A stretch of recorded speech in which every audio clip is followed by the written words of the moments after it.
right, I think it's about time to get started. I'd like to welcome all of you to our presentation today and webinar on competition mindset and nutrition for mixed martial arts.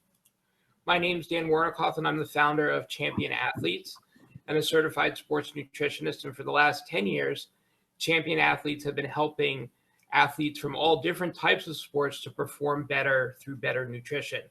My partner in today's webinar is Chad Parks from Winning Mindset. Chad, go ahead and introduce yourself to everybody, please. Yeah, hey, everybody. Hey, thanks for getting on. Coach Parks here. So you can see on the screen, I'm a wrestling coach, so wrestled my entire life. Dad's in the Hall of Fame for coaching wrestling.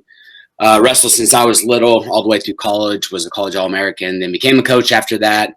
And then I also worked with a number of jiu-jitsu athletes, MMA athletes, and been in the martial arts world for a long time. Really, really enjoy it, and I'm excited to work with you guys today.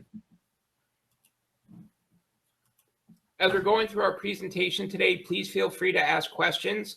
You can ask questions through the chat box, or if you don't have access to the chat box because you're on a phone or whatever, you can also type questions to me through my messenger. So you can feel free to text me at 845-641-3063.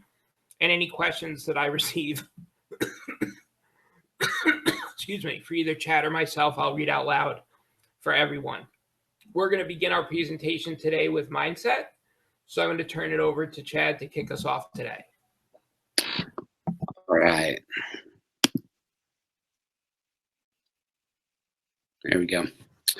Okay, so, in sports and, like I said earlier, I worked with a number of mixed martial artists, people in various areas of martial arts, but also work with a wide variety of sports. And no matter where I go, what athletes I'm working with, I typically begin by asking this question: how much of your sport do you feel like is mental? And the overwhelming majority of people say 90% or more. Okay, so here's the deal, and we call this a training paradox. If 90% of your sport is mental, how much actual mental training are you doing? Most people do around 90% or more physical training, right? So we're doing strength conditioning, we're working on technique, sport-specific technique for whatever martial art you do. But a lot of times we just kind of sprinkle in mental training, the mental side. Maybe we watch a video here or there, we watch some motivational stuff. And for years as a coach, I would take bits and pieces of things and put them in, and didn't have a true system for a mindset or a systematic system for mindset training. And if we agree that mindset is at least 90% of your sport, then we have to make sure that we're training at least equal to the physical. All right. So it can't just be a byproduct. It can't be something we push to the side. It must become a focus, because you could have all the physical tools in the world, but if you walk out there and your mind's not right, it is going to limit what you can do physically. All right. So we're going to go over what we call mindset red flags. All right. And these are red flags as in things you don't want to happen. All right. Like this should send off a red flag in your mind when this happens. And these are mental things that we can and we will work on within our martial arts mindset program. All right. So, and you can just, as I'm talking about this, think if this has ever happened to you or not. Doesn't pull the trigger or doesn't have killer instinct. All right. Are there times that you have been fully prepared, you practiced well, you thought you were in good shape, and you went out there and for some reason something held you back? You just weren't able to pull the trigger. Okay. You couldn't, like I said, you didn't have the killer instinct. Sometimes we give our opponents too much respect. And, respect is a big part of every martial art, and it should be. We respect them because they train hard like we do. We respect them because they're willing to step out there and put it on the line. But we don't give them too much respect, as in, oh man, this guy's really good, this girl's really good, they have a great record. We don't over-respect somebody, right? So sometimes we give them too much respect, and then we've lost before we actually step out there and compete. Compete's too cautious or hesitant. Are you holding yourself back? Do you not believe in your techniques? Do you not believe in your conditioning and your training? Afraid to lose or make mistakes, that's big. So many athletes in every sport are afraid to lose. And whenever we're looking at martial arts, this is typically, this is the one-on-one, right? This is a you versus the person in front of you, which can be a very scary thing. I know. I wrestled over 1,000 matches in my life and competed in, jiu-jitsu competitions, and every time, felt nervous. So it's okay to be nervous. You just have to understand how to use that. We don't want to be afraid to the point that, we hold ourselves back and we're no longer competing to win. Instead, we're competing not to get beat. And that's a really bad place to compete from. All right. So we can't be afraid to lose or make mistakes. You have to open up and actually go for things. Are you a practice room competitor? All right. Are you a gym hero? That person who goes in there and just whoops everybody in the gym, and you're great and you feel confident in there. And then you step out and all of a sudden you don't compete at that level. Now, it's okay to be great in the gym. I'm not talking about, I was just kind of being funny with the gym hero thing. We all know those. But you should be able to practice at high levels and then walk out there and actually compete at an even higher level. All right. So those are things that we need to do. If we can't, that's a red flag in our minds. And then, do you choke in big competitions?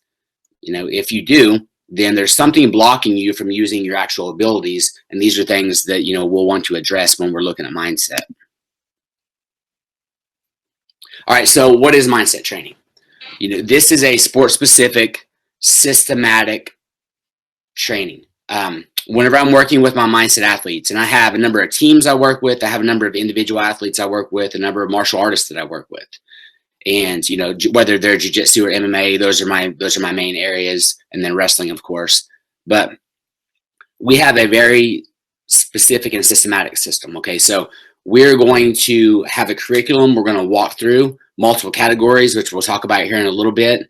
And we're going to take you through those. We're talking 50, 60, 70 worksheets, depending on the program we're on. We're going through those worksheets every week, and then you have activities to do. So again, this isn't just sprinkling things in. This is, here's a system. We're going to follow this system, and we're going to focus on it just like we would any other area that's important in our training. All right. So we look at mindset training as strength training for your mind. We come, with the same approach that we would do for technique, strength conditioning. It's performance driven. All right. We want to maximize your potential. So we all, a lot of us have this potential and we never reach it. And then sometimes we're able to actually reach or to go beyond what we even thought. Here's the thing when I talk about performance, it's not just winning. And we want to win, right? Winning is fun. At the end of the day, we need to win. If you are a professional athlete, maybe you're a professional fighter, you're a professional in jiu-jitsu, MMA, whatever it is. Maybe that is your living, right? You got to win to make a living. You got to win to continue to earn money and have sponsorships and get paid from the organization so you don't get cut, those kind of things. So winning does matter. But we want to ultimately look at your performance, because there are times that you can walk out and you can win a competition, and afterward you look back and you think, and that, it doesn't matter if this is karate, judo, wrestling, whatever, but you may look back and think to yourself, like, man, I won, but I really performed bad. Like I was not on top of my game today. All right. Then there's times that you might lose something, and it's never fun to lose, but you can look back and be like, I competed great. Like literally, I went out there, laid it on the line. I did my best today, and that person was just better than me. And that happens. Okay. And that's fine. Then we'll go back and you look and you make corrections, and we try to work through those things. There's a question real quick. Are we actually going to have to complete worksheets? Not on this training today. No. So you guys don't have those worksheets.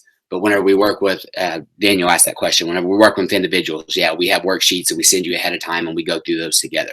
So, but anyway, we want to be performance driven. We want you to walk out and compete your best every single time, win or lose, no matter what's going on. Okay, so some things that mindset training is not. It's not just motivational speaking. All right, I am a motivational speaker. I travel all around and I speak at a lot of places, which I enjoy doing. But a lot of times when we hear somebody that's motivational, we get pumped up and then we don't do anything about it. It's like making a New Year's resolution. So we want everything we do to be actionable. It's not therapy and it's not counseling. Now, when I'm working with the individual athletes, a lot of times things come out, right? So as we're talking, things come out in their past, or maybe things that are holding them back, and we try to work through those. But we're not here to be a counselor or for therapy. It is literally to try to build your mindset so you walk out and you compete the best you can in your sport, whatever martial art that it is that you do. So this is how we look at this, like in a comparative situation to strength training, right? Huge in strength training. I'm a certified strength conditioning specialist. One of the areas that I'm passionate about. Your mind's got to be the same way. We can literally, like, you can never be too fast. You can never be too strong. You can never have too much technique, all those things. And we should be strength training year round.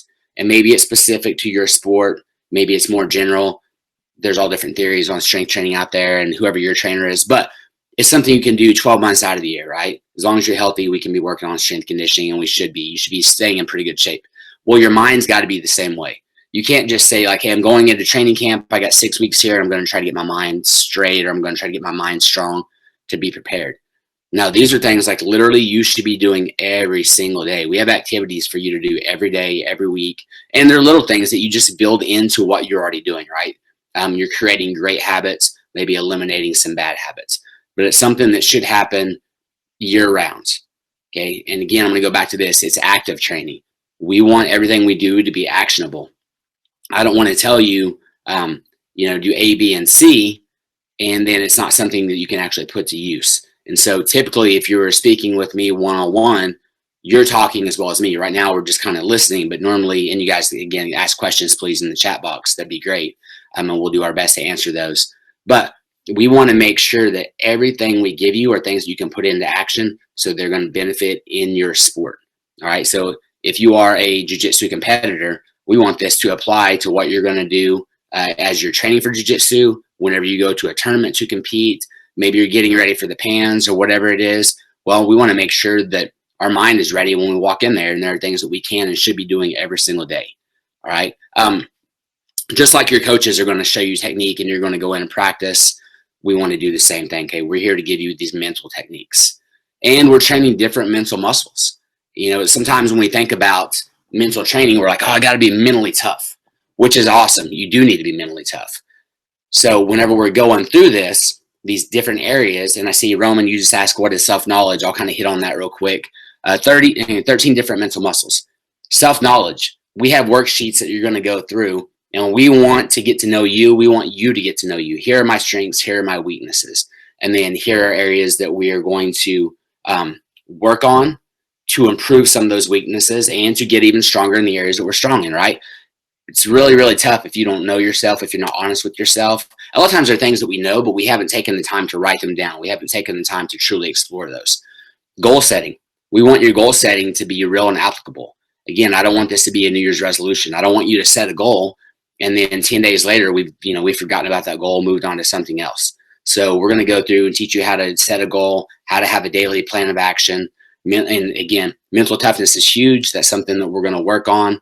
Your motivation, being in the moment, learning how to relax under pressure. You guys can read all the different areas that are on there. I guess some of you may be on the phone. So confidence, clarity, aggressiveness. These are all things that we're going to go in and train. And for each of those sections, we might have 4 or 5 different lessons, even up to 8 lessons for a couple of those. All right. So we get really in depth on those. We want your mind to be as strong as possible, and we want you to walk out. And in life, we want to be able to control the controllables and kind of forget about the rest.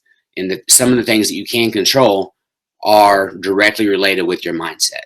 And some of the things that maybe take up some of your mental energy and burn some mental calories are things outside of your control. We want to learn to abandon those, let those thoughts just go through, and then really focus on the things that we can do. In addition, we're going to work on your leadership skills, team building skills, injury recovery, sleep, and that kind of some of that goes in with nutrition that Dan's going to talk about here in a little bit. But those things are important, right? If you compete long enough, you're going to get injured at some point. I've had a few knee surgeries, been injured a lot. What can you do during injury? What are the things you can focus on, you can do, instead of worried about the things that you can't do during that time? That's really important. We want you to be the best leader you can, best leader for you, best leader for the team that you compete with. And then also everything that we do should apply to life outside of sport. All right. So in the business place, in the school, wherever it is that is your area of influence, we want you to be a great leader. And so we're going to work on that along the way as well. As you can see here, just some of the fighters we work with. And then, if you're on here and you happen to be a wrestler, and these are just some MMA fighters right here, but we work with some of the top jiu-jitsu athletes in the world, some of the top wrestling teams, USA wrestling team, a number of colleges. And so I don't know, everybody on here exactly what it is that you do, but we work with hundreds and hundreds of martial artists, So Matt Brown in the UFC, Alex Perez, top flyweight, Chase Gibson, one of the guys I work with directly. So there's a number of high-level athletes that we work with. And then you can see some of the fight teams that we work with, Alan Belcher's team, the Mat Factory. And again, we're not going to put them all on here, but there's a number of those that we work with. But no matter who your team is, no matter who you are, what level you're on, I think we can help you jump levels. So if you're early or you're pretty new in this game, if you're pretty new in the martial arts, we can help you. If you've been doing this for a long, long time, we can help you. So we have coaches who literally are fighters or were fighters. We have coaches in about every area, and we'll match you up with coaches that are going to help you the best and that know exactly what it is that you do and what you need. All right, so I'm going to kind of get into just what we would call like some pillar lessons, and I won't go too much beyond this, but some pillar lessons that I think can help you right away. So one of our lessons that we really like to discuss with athletes is what we call predator versus prey mindset. All right. Eyes in the front like to hunt, eyes on the side like to hide. So if you think about predator athletes, lions, tigers, bears, oh my, I live in Kansas, so a tiger, right? Its eyes are in the front. When it wakes up in the morning, when a lion wakes up in the morning, it has an objective, and that objective is to go and find food. It wants to feed itself. It wants to feed its family.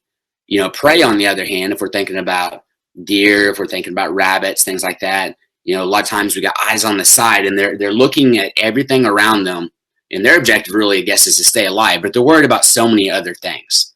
As athletes, we want to be focused on an objective. We want to say, here's my objective. I'm going to do all the things I can to reach that objective, of course, within morality and things like that, but I'm going to do everything I can to put myself in position to win and to become the best athlete that I can possibly be. All right. I'm not going to worry about all these other things that are around me. And it's a great picture here. This is a swimming picture we have on it, but it's just a perfect example. So you got Michael Phelps right here. He's swimming, and he's got a competitor who's behind him looking over. Champions focus on what they're doing. Losers focus on champions. So this guy's focused on what somebody else is doing, and that's outside of his control. Michael Phelps, he's just in the moment, right? He's focused on what he can do. So I'll kind of apply some of this here in a minute with these common thought patterns. But when we're thinking about predator versus prey, a lot of times what we like to use is foe. Okay, we say prey is your biggest foe, and the F stands for fan mentality. We, as an athlete, as a competitor, we can't be surrounded. We can't be in the midst of fan mentality. And what I mean by that is this. You can't worry about rankings. All right, so maybe you're an MMA athlete and, the guy you're fighting is a top 10 guy. Okay, well, guess what? That's somebody else's opinion. That's outside of your control. We can't worry about rankings. We can't worry about the opponent's record. We can't worry about what their last name is or the team that they represent. Maybe it's a big name team. Okay, those things are outside of our control. So fan mentality is, I love college football, and I'll get on and I'll watch Saturday college football, and I'll look at the rankings that come out, on Sunday, and then I'll look at my favorite teams and who they're going to play, and I'll go through in my mind, can they beat that team this coming weekend? That's because I'm a fan. All right, it's okay for me to do as a fan, but those athletes, their job is to go to practice every single day, listen to their coaches, and become the best football players they can be and the best at their position they can be. Same for us as martial artists. Our job is not to worry about everybody else and have this fan mentality. I mean, there could be somebody you end up fighting one day, like, oh man, I look up to that guy. But whenever you go in there to compete, you got to focus on what you got to focus on. So you walk out and you perform at your absolute best. All right. So fan mentality is the F, the O in foe, others. We can't worry about what others think. We can't worry about other people's opinion. And here's the thing. Sometimes we have people in our life that we truly care about, we truly love. Maybe it is parents, maybe it's a spouse, maybe it's our coaches or our teammates. Okay, here's the thing. Those people are going to love you whether you win or lose. And we don't want to let them down. And that's fine. That's okay. I mean, I'd never want to let a teammate down, never want to let, my family down. But I don't want to be so worried about it that I can't just open up and compete at the highest level. All right. So we can't worry about what other people think, other people's opinions of us. Really, that's none of our business. Again, our job is to focus on the controllables. And then the E in foe is extras. Sometimes we have athletes that are maybe they have some extra activities that aren't inherently bad. And let me just give you a quick example. Maybe you're a gamer, you like playing video games. That's fine. Maybe it's how you relax. But if it keeps you up till 2 a.m, that is now impeding your training. That is impeding your sleep. And now that's a problem. Okay. Maybe you're dating someone and you guys fight all the time or whatever, and it's a bad relationship. Okay. Relationships can be phenomenal. They can make you better. But there are extra things that are not inherently bad if they're getting in the way, and if we're not looking at them in a healthy way, that is inhibiting us from becoming the athlete that we need to be. All right. So prey mentality is, focused on fan mentality, others, extras. those type of things. We want to be predator, where we're going out and we're focusing on an objective and we're doing everything we can to get there. So here's some common thought patterns. All right, and then I'm gonna get ready to turn this over to Dan. But we're looking at here in this situation, our best fights. Okay. In our best fights, we're thinking about our technique, not our opponent's technique. And it's okay to know that, hey, this guy that I'm about to fight, he can do X, Y, and Z. And so I need to prepare for that a little bit. That's all right, right? That's smart preparation. But if I'm going out and I'm worried about that and I'm no longer thinking about what I'm going to do, now I'm not ready to attack. I'm out there just trying to defend. So in your best fights, and for someone who has competed in martial arts for forever, I'm going out and I'm training every day what I do, right? I've done it thousands and thousands of times. How many times my opponent practiced countering what I do? They probably haven't, maybe a little bit, maybe during fight camp. But if I've done it thousands and thousands of times and they've only practiced defending it a little bit, I have the advantage, all right? So we want to focus on our techniques. Treating all opponents the same. In our best fights, that's what we do. We don't overestimate somebody. We don't underestimate somebody. We go out and we battle them knowing that, hey, we're going to give them respect. They trained hard probably. We hope they did. We hope we get the best version of them. And then we're going to go out and we're going to compete at our absolute highest level. Okay, so we're treating all opponents the same. I don't care if it's the number one ranked guy in the world or if it's the 200th ranked person in the world. It doesn't matter. You walk out there and you compete how you've been trained to compete. You want to have consistent intensity, not be up and down. There are no special fights. This is huge. Okay, if you are fighting locally or if you are fighting for some sort of world championship, it doesn't matter. There are no special fights. Let's say you're in jiu-jitsu. Well, guess what? A mat's a mat. Whenever you walk out there, there's a human being across from you. You guys are going to compete against each other and you're on a mat. If you're in a practice room, you're going to compete against each other. You're on a mat. So there are no big fights or small fights. And if you make something too big in your head, that's going to freeze you up. And naturally, your body is going to get amped up a little. You just got to learn how to control that. And being nervous or amped up, that's fine. Whenever we know how to control it, it makes us faster, it makes us stronger, it makes us smarter. But if you make a situation huge, and I've done that before, right? I've walked into my first national tournament ever as a college wrestler and did not perform well. I made it too big in my mind. And all of a sudden my feet are in concrete, my legs are tired, and I'm like, what is going on? So we have to learn how to control those things.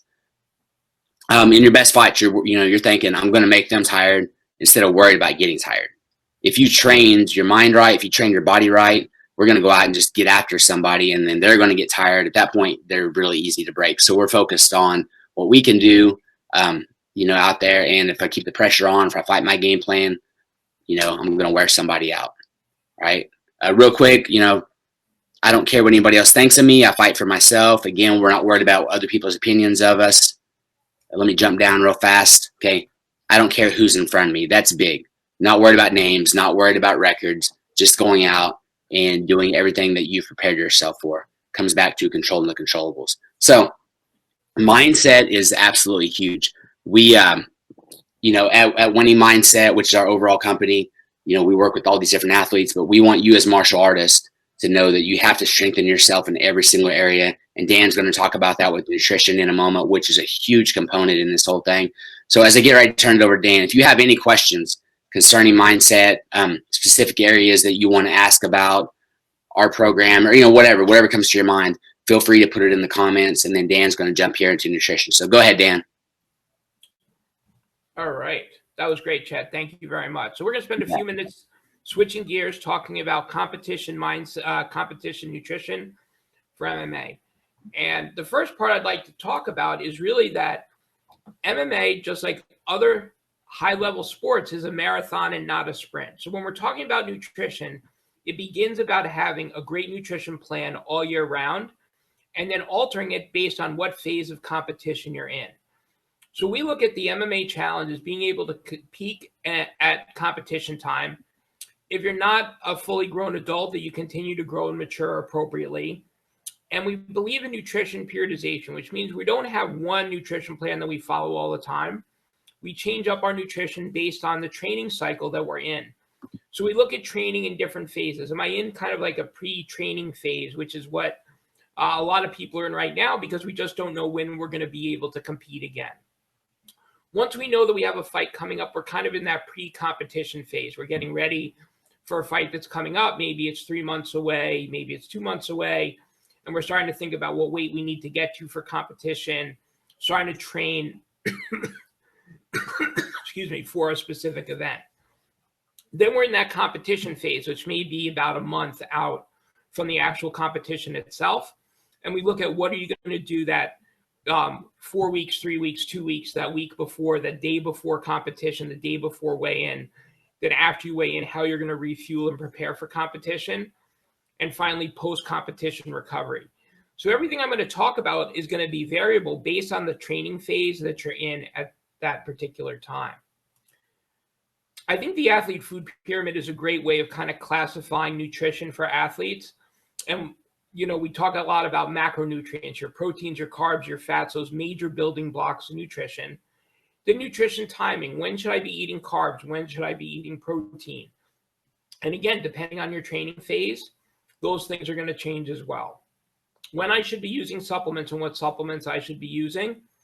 Sports foods, when is it appropriate to use some of these special sports foods like a protein shake, protein bars, things that have really come about in the last 10 years and kind of flooded the market to be convenient and good sources of food for athletes depending on their environment. And finally, all our macronutrients, things like hydration, vitamins, minerals, fiber, all those kind of things as well.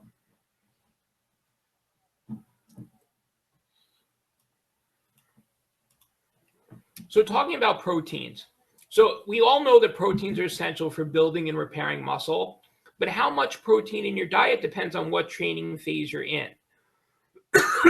If you're in a long-term phase right now, kind of that pre-competition phase, you don't really have a date ready for competing, you're not sure when your next competition is going to be, you're probably going to want to be on a higher protein diet to help you build muscle, do good muscle repair, things like that.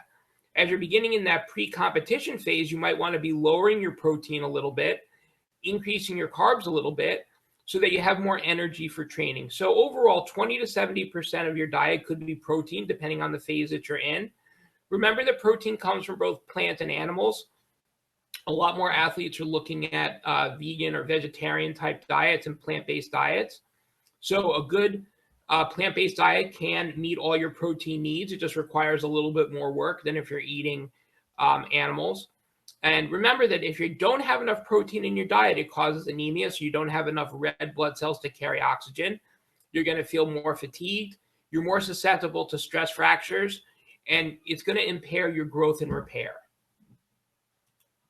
Carbohydrates are our main source of energy in our body, and we can use carbohydrates to our advantage. We can flex them, and we can have more carbohydrates on high-intensity training days, less carbohydrates on less intense training days, and use them to help us get the benefit of what we're trying to do.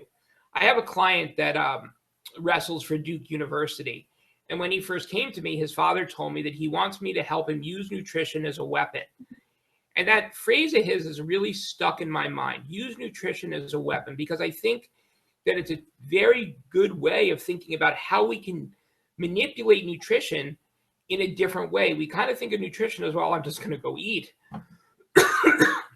But if we strategically look at when to have more protein, when to have more carbohydrates, when to have higher fat diet, when to have lower fat diet, we can use nutrition as a weapon and effectively improve our performance by manipulating what we're eating and when we're eating it. So again, carbohydrates can consume up to 70% of your diet, so 20 to 70%, depending on the phase of training. That 24 hours, like if you weigh in the night before, that post weigh-in time is essential to get lots of great carbs in. Remember that there are glucose molecules that are stored in your liver. And especially in an MMA type competition, there comes a point where your heart and lungs can't keep up with the amount of work your muscles are doing. So your body needs to depend on stored sources of energy. So we want to make sure there's enough carbohydrates to prevent that for as long as possible. Carbohydrates have gotten kind of a bad rap over the last few years because of the no carb kind of diets. And I do not believe in no carb diets for MMA competitors. I believe that you want to balance your diet. So you're going to increase your proteins or decrease your carbs, or increase your carbs based on your training cycle and what your goals are. But nobody who's in this kind of like fighting age, and I'm going to say that that's somewhere between 8 and 30 or 35 years old, should be having a no carb diet as a general rule. And then let's talk about fats. So fats are essential for sustained energy, help with proper digestion. There's nothing worse than going to fight and either being bloated and uncomfortable because you're really constipated or having diarrhea. So fats help our digestive system work properly. They're also important for hormone production. If your fats are too low, you don't produce testosterone, so you're going to be weaker. Women who have too low of a body fat can have a lot of problems with their menstrual cycle. So we know that dietary fat is essential for making sure that our hormones regulate properly.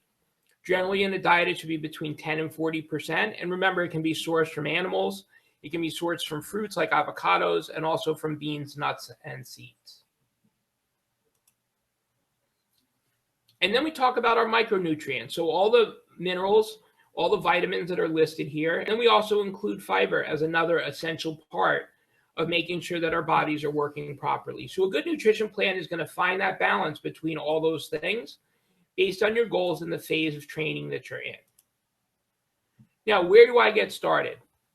Everybody should get started with a body composition analysis. If you come to a nutritionist like myself, we'll do a more detailed body composition analysis. But there are apps that you can do on the phone. There are programs you can download if you Google for doing your own body composition analysis at home. But a good body composition analysis is going to look at your weight, but especially the components of your weight. So how much is body fat? How much is muscle? How much is water? And then what your basal metabolic rate is. So if you're laying in bed for 24 hours and don't do any activity, how many calories your body needs to maintain your current weight. Based on those numbers, you can then set yourself some goals. What would be your ideal body fat at this phase of competition or this phase in your training that you're going to be in? How much muscle mass should I have? You know, everybody says we want to get bigger and stronger, which is great, but there's also a trade-off. If you're carrying around too much bulky muscle, it can slow you down. It can also make it more difficult for you to make weight in a weight-based sport. So how much muscle mass should I have? And what can I do to improve my energy and endurance? So when you're looking at how to manipulate these nutrients, first you have to decide what phase of training you're in and what your objective should be during that phase of training. Then you want to start off by looking at your calories. So do the body composition analysis and calculate your basal metabolic rate. Add to that a number for daily living, like going to school or working, kind of regular life. And then add to that numbers for all your training. And there are lots of great charts available on the internet for how many calories you burn during different activities. You can also use some apps in your watch to do those calculations as well. But you want to add those numbers up and get everybody's number could be different, but that's the number of calories you need to maintain your current weight. If you want to gain weight, you're going to need more. And if you want to lose weight, you're going to need less. And then from that, once you decide how many calories per day you should have, how are you going to break those down? How much protein should be in that diet? How much carbohydrates and how much fat?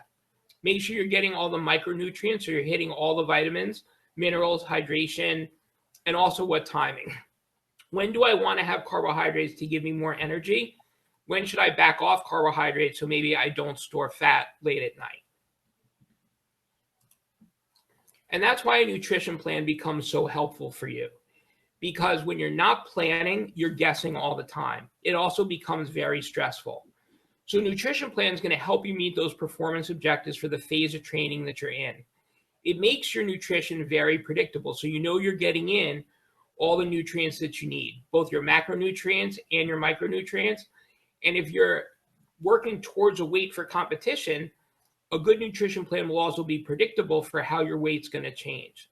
It's going to make sure you're getting in adequate hydration to feed your muscles and make your body functions work properly. And overall, a great nutrition plan helps reduce stress and anxiety. Chad likes to talk about in his presentation a lot about controlling the things you can control. A nutrition plan is one of the things you can control to help you make the objectives you're looking for.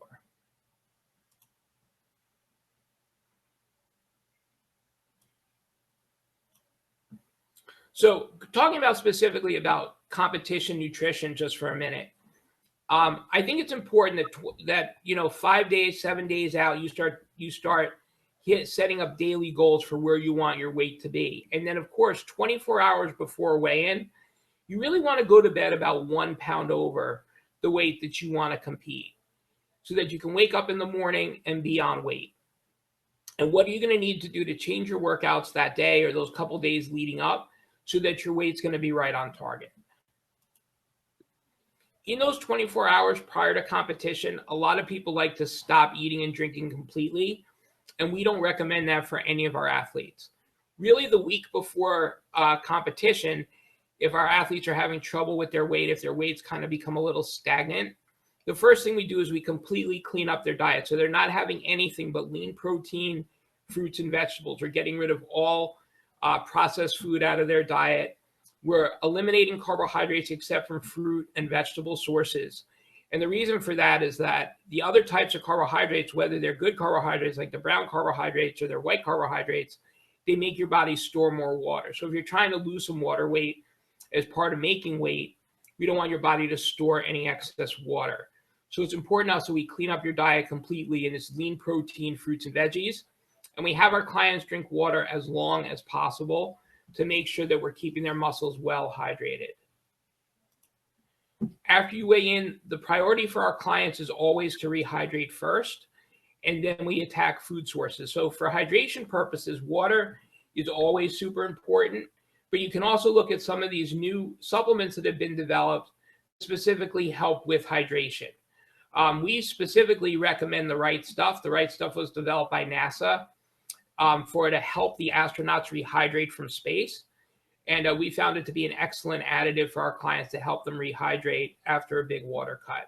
But all these other things are great to consider too. Liquid IV, Gatorade, Pedialyte are all parts of the things that you should have available to you.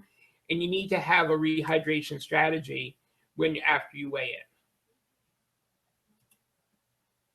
in. And then food sources. So right off the scale, we recommend a liquid protein for our clients. Some of our clients do really well with a protein shake like a Core Power or a pre-made protein shake.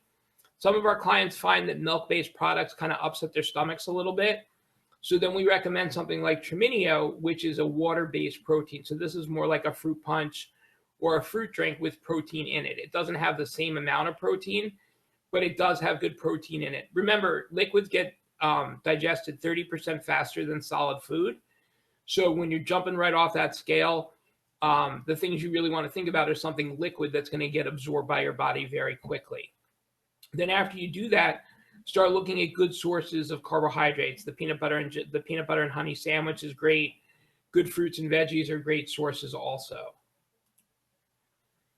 So if you're going to be competing in multiple matches on the same day, and this is something we see with our wrestlers all the time, but in MMA, some competitions you do compete more than once in a single day, and sometimes you don't, depending on the structure of the event. But if you're going to be competing multiple times, make sure you have a plan for each match. What are you going to eat after weigh-ins? What are you going to eat after match 1?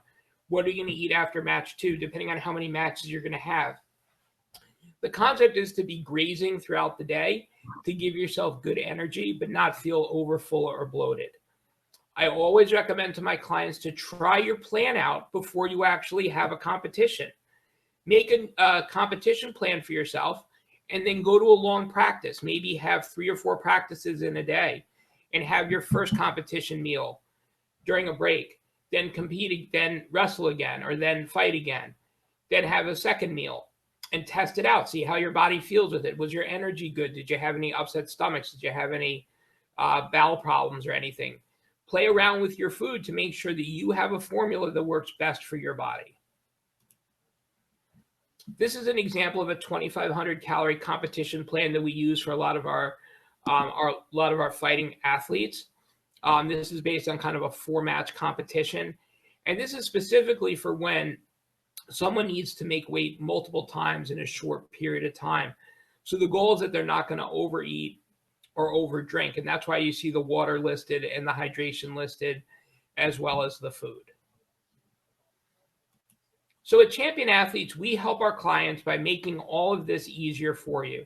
We start off with that detailed body composition assessment as well as nutrition assessment to get to know you, what you like, what you don't like, what your goals are. And then we're going to put a plan together for you based on your phase of training. So whatever phase of training you're in, we're going to build a plan for you. to help you reach results during that phase. And we're going to be coaching you throughout that phase. Our clients text with us all the time to let us know how they're feeling, how their energy is. They text us their weight so we can follow along with their progress. And based on that, we're doing reassessments and then changing up their plan. So depending on what phase of training they're in, what they're working up towards, we're going to keep helping them manipulate their nutrition to get the most out of what they eat all the time.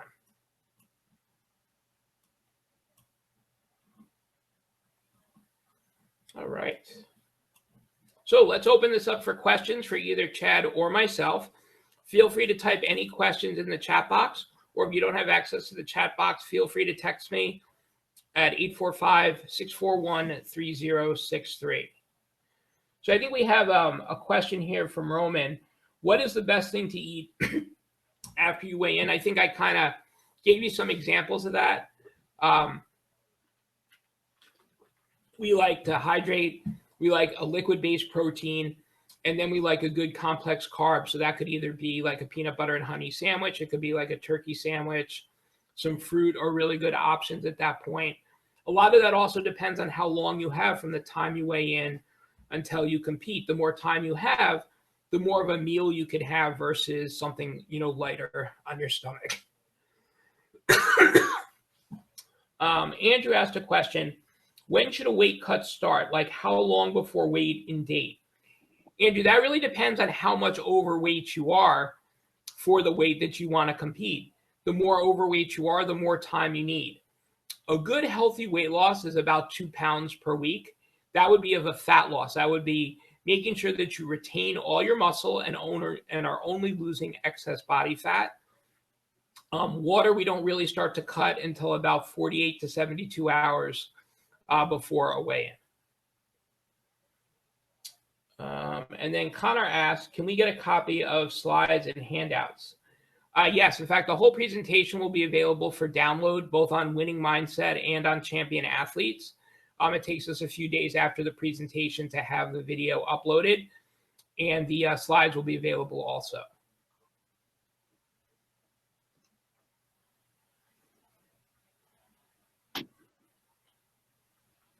So in the current state we are in, where we don't know when things will start back up, what would you suggest our balance should be as far as protein and carbs? So Irene, that really depends on what your goals are for right now. So I would get a good body composition analysis and then decide what should my objectives be right now. Am I in a good weight class for competition? Do I want to stay in my weight class? Do I want to go up? Do I want to go down?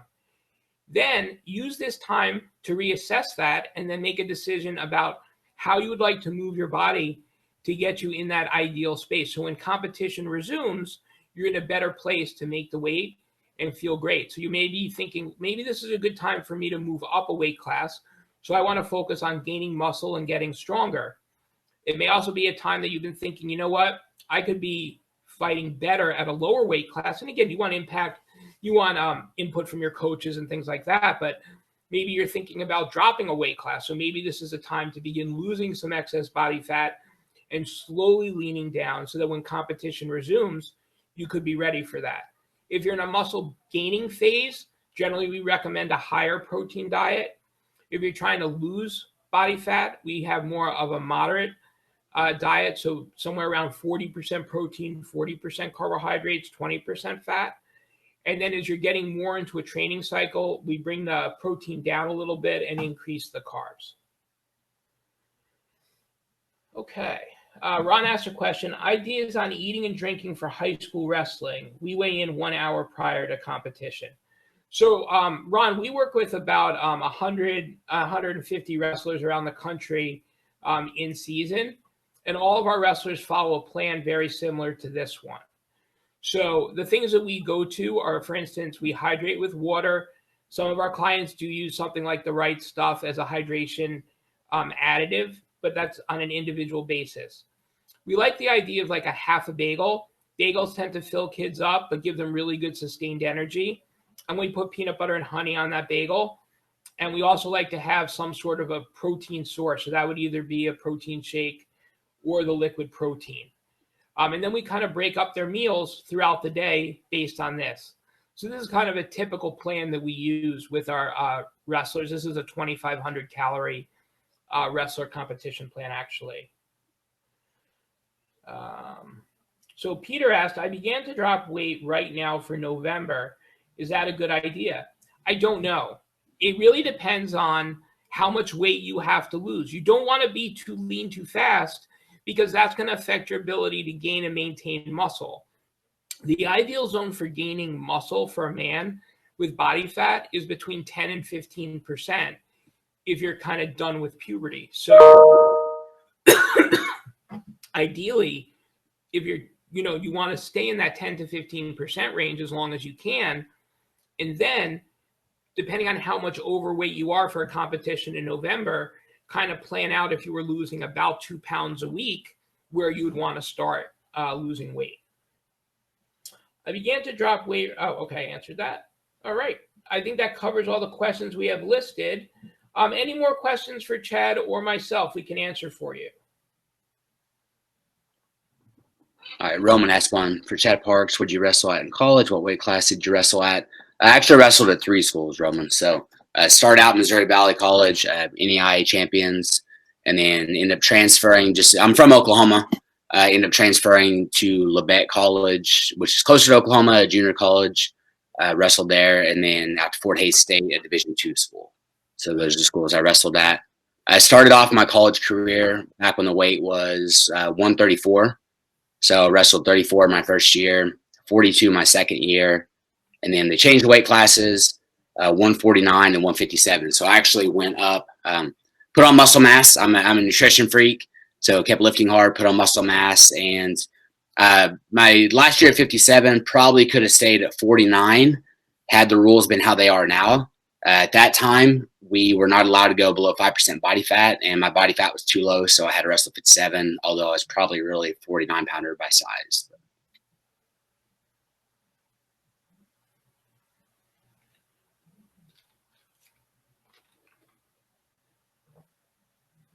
Peter, I don't know if you wanted to answer this, Dan, or if you want me to. Peter said, is going below 5% bad? Go ahead, Chad. You can give your input, and then I can give mine. Okay. I don't think so. I mean, some people are naturally more lean. Now I just coach. I no longer compete, and I still walk around single-digit body fat. I would guess I'm somewhere between 5 and 7% right now, and that's just kind of the way I train and eat. And I don't think it's bad, but for us, NCAA had certain rules, and we just had to follow those rules. Now, there probably is a point, I guess, if your body fat gets too low that you'd be drained, you wouldn't have the energy that you need. But I think if you do it right, as Dan said earlier, you want to maintain as much muscle mass as you possibly can, and then you get your body fat lower. I don't want to get my body fat so low that I'm losing muscle mass. So I think I would say exactly what Chad said. The other thing I'd add to that is some of that answer depends on if you're a fully grown and matured adult. If you're not a fully grown, matured adult, if you're still in some phase of puberty, so generally adults males are not completely done with puberty until their early 20s. You want to be very careful with having too low of a body fat because it will definitely affect your testosterone production. So you can be weaker because your body fat's too low and you're not producing the hormones you need for strength. So, and the other caveat I'd like to add into that is it also depends on how long your body fat's going to be at 5%. Are you cutting down for one event, or are you going to maintain that body fat for a whole season? There's a difference in that as well. It's one thing to drop your body fat for a particular event and then jump back up. It's another thing to maintain it for 4 to 6 months. And Vanessa had said, yes, I just want to throw in too, males and females are different. I mean, females are going to have a higher rate of body fat. They should to stay healthy, so that's something we have to look at. But Dan, I'll let you answer the next one from Roman. What's the perfect body fat percentage? So there really isn't any perfect body fat percentage, but from age to, some of that, again, is age dependent. If you're male or female, it's definitely dependent. But as a general rule for a male who's competing in an MMA type sport, somewhere no lower than 5, no higher than about 9% is pretty ideal. For a female, it's probably somewhere no lower than 14% and no higher than about 18 to 19%. And Peter said to maintain. As a general rule, I think 5% is pretty low to maintain. But there's nothing wrong with saying maintaining around 8 or 9% and then dropping to 5% for competition. Any other questions we can answer for everybody?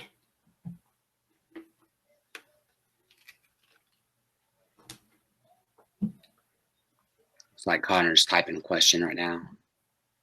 So let's hang out there. Oh, Connor said, thank you. This was helpful.